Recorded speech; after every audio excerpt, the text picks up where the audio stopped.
ধর্মের স্বাদ চ্যানেলে আপনাকে স্বাগত জানাই। এই সপ্তাহে সকল জাতক জাতিকাদের রাশিফল সম্পর্কে আলোচনা করা হচ্ছে ১৬ই মার্চ থেকে ২২শে মার্চ ২০২৫ সাল অবধি। এবার আসছি বৃশ্চিক রাশি। সপ্তাহের প্রথম দিকে ব্যবসা ভালো চলবে, কিন্তু পরে জটিলতা দেখা দিতে পারে। কারো কাজের দায়িত্ব নেবেন না। সম্পত্তি কেনাবেচার শুভ সময় এটি। যানবাহন চড়ার সময় অতিরিক্ত সতর্ক থাকুন।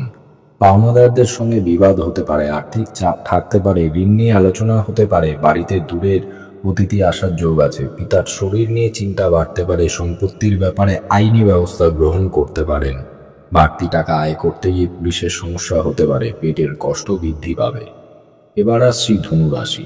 সপ্তাহের প্রথম দিকে উপার্জনের ভাগ্য ভালো এবং আর্থিক উন্নতি বজায় থাকবে। প্রথম দিকে সাংসারিক শান্তি বজায় থাকলেও শেষের দিকে অশুভ অযথা ঝামেলায় জড়িয়ে পড়তে পারেন। ব্যবসা নিয়ে চিন্তা বাড়তে পারে, শরীরে আঘাত লাগার আশঙ্কা রয়েছে, সন্তানের লেখাপড়া নিয়ে চিন্তা বৃদ্ধি পাবে। অভিনেতাদের জন্য এটি শুভ সময়।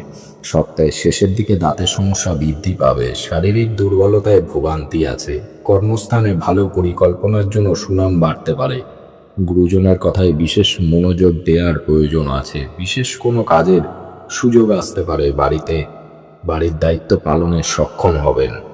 এবার আসছি মকর রাশি।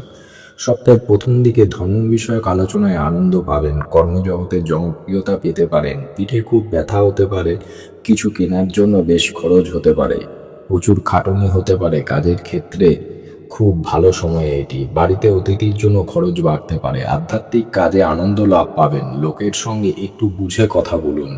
কোনো বিবাদ এই সপ্তাহে চিন্তার কারণ হতে পারে। পিতার সম্পত্তির ব্যাপারে আইনি ব্যবস্থা নিতে হতে পারে। প্রেমের নিঃসঙ্গতা আসতে পারে, ঋণ শোধ নিয়ে চিন্তা বাড়বে। স্বামীর সঙ্গে আলোচনায় কোনো সমস্যার সমাধান হতে পারে। এবার আসছি কুম্ভ রাশি। সপ্তাহের প্রথম দিকে গৃহে বা কর্মস্থানে মাথা ঠান্ডা রেখে চলতে হবে। পরিস্থিতির বিরুদ্ধে যাওয়ার আশঙ্কা রয়েছে। আর্থিক টানাপোড়েনের জন্য সংসারে অশান্তি হতে পারে। মা বাবার সঙ্গে সুসম্পর্ক বজায় থাকবে। কাজের জন্য বিদেশ যাত্রার সুযোগ আসতে পারে। প্রেমের জটিলতা নিয়ে বাড়িতে বিবাদ বাঁধতে পারে। লটারি বা ফাটকা প্রাপ্তি হতে পারে। শত্রুর ব্যাপারে কোনো সিদ্ধান্ত নেয়ার আগে ভালোভাবে চিন্তা করুন। প্রিয়জনের অসুস্থতার কারণে মনোকষ্ট, পিতামাতার সঙ্গে তীর্থভ্রমণের আলোচনা আছে। এবার আসছি মীন রাশি। সপ্তাহের প্রথম দিকে নতুন কাজের সন্ধান করতে হতে পারে। সঞ্চয়ের ঘাটতি নিয়ে স্ত্রীর সঙ্গে অশান্তি হতে পারে। প্রতিবাদ মনোভাবে সমাজের সম্মান বৃদ্ধি পেতে পারে। সন্তানদের সঙ্গে সম্পর্ক ভালো থাকবে। সপ্তাহের মধ্যভাগে বাইরের লোকের সঙ্গে বিবাদ নিয়ে দুশ্চিন্তা হবে। স্ত্রী ও সন্তান নিয়ে ভ্রমণের আনন্দ লাভ করুন। আধ্যাত্মিক কাজের জন্য খরচ বৃদ্ধি পাবে। ব্যবসায় খুব ভালো যাবে না, তাই আর্থিক চাপ বাড়তে পারে। গুরুজনের সঙ্গে কোনো ছোট কারণে অশান্তির জন্য মনোকষ্ট বৃদ্ধি পাবে। ভাই বা বোনের চিকিৎসার জন্য খরচ বাড়তে পারে। জয় শ্রীকৃষ্ণ।